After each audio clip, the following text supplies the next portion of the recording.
नमस्कार, जय हिंद। आप देख रहे हैं भारत तक 24 राष्ट्र की आवाज़। आपको बताते चलें, सांसद मुकेश राजपूत बोले, मैं निर्दोष हूं, अगर मैं दोषी हूं तो मेरे खिलाफ कार्रवाई हो।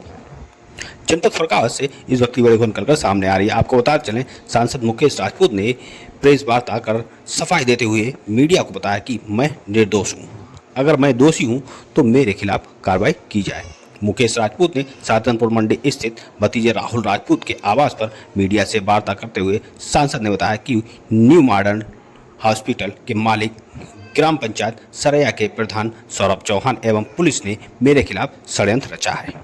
उन्होंने सफाई दी है कि मैंने किसी की जमीन पर कब्जा नहीं किया है और ना ही किसी को कब्जा करने से नहीं रोका। उन्होंने संजय वाल्मीकि के आरोपों पर सवालिया निशान लगाते हुए कहा है कि संजय ने जो आरोप लगाया है वह बिल्कुल गलत है। सांसद मुकेश राजपूत ने प्रशासन से मांग की है कि मामले की निष्पक्ष जांच की जाए। अगर मैं दोषी पाया जाऊं तो हमारे खिलाफ कार्रवाई होनी चाहिए, नहीं तो झूठे आरोप लगाने वालों पर सख्त कानूनी कार्रवाई होनी चाहिए। संवाददाता सानू खान, भारत तक 24। क्या आपकी पार्टी के लोग हैं क्या इसके पीछे? नहीं, अब हमने तो बता दिया है, कोई मेडिकल वो चलाते हैं, अपना हॉस्पिटल चलाते हैं। सौरभ चौहान सरैया के हैं, कोई Saurabh Chauhan, new model hospital. कोई नहीं साहब जानते आप भी कौन है? जानकारी आपको भी ये तो आप भी जानते हैं कौन सौरभ चौहान है। हाँ जानते, काजी मुख्य रूप से आ ही गया है सौरभ चौहान। कल बार वो कह रहे थे वो वहाँ से मेरी सौरभ चौहान के हॉस्पिटल में गए, न्यू मॉडल हॉस्पिटल में।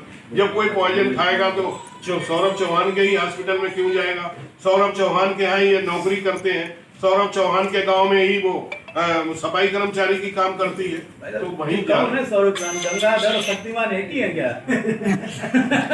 हम ज्यादा नहीं कहना चाहते, भगवान मुझे। लोकसभा के चुनाव के बाद में कुछ लोग समाजवादी पार्टी से समर्थित लोग या कुछ लोग भारतीय जनता पार्टी में भी हैं, लेकिन मानसिकता कहीं ना कहीं उनकी समाजवादी पार्टी से मेल जोल खाने लगी है चुनाव के बाद में। ऐसे लोग मैं देखता हूँ कहीं न कहीं वो इस तरह से भारतीय जनता पार्टी को बदनाम करने के लिए, सरकार को बदनाम करने के लिए, कभी सांसद के ऊपर, कभी विधायक के ऊपर, कभी अन्य माननीय मुख्यमंत्री जी के ऊपर, माननीय प्रधानमंत्री, जो जिस स्तर पर है इस तरह का चलता है। इसी तरह मैं देख रहा हूँ कि मेरे खिलाफ में भी अननेसेसरी इस तरह से षड्यंत्र रचा जा रहा है जिसकी कभी कोई कल्पना नहीं कर सकता।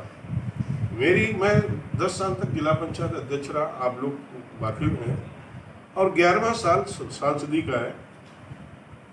कोई भी एक सिंगल, चाहे पत्रकार हो, चाहे पार्टी का हो, चाहे विपक्ष का हो, और चाहे किसी भी दल का हो, ये नहीं कह सकता मुकेश राजपूत ने किसी से चबन्नी की बेईमानी करी होगी, कभी मुकेश राजपूत ने किसी की संपत्ति की तरफ नजर भी करी होगी। लेकिन काबिज है वो एक श्याम वाल्मीकि पीछे काबिज है, और आगे जो काबिज है वो उसका मामा काबिज है, संजय वाल्मीकि का, और संजय वाल्मीकि ने ही अपने मामा को काबिज कराया था। अब संजय वाल्मीकि कहें कि साहब ये हम इन्हें हटा के हमें कब्जा करा दो, तो मैं कौन कब्जा कराने वाला हूँ? मेरे पिताजी की संपत्ति है नहीं जो मैं उसमें कब्जा कराता हूँ, या मेरा काम तो है नहीं किसी को मैं कब्जा कराता हूँ, किसी को कब्जा छुड़ाता हूँ। हाँ कोई आएगा तो मैं लिख के शासन को लिख के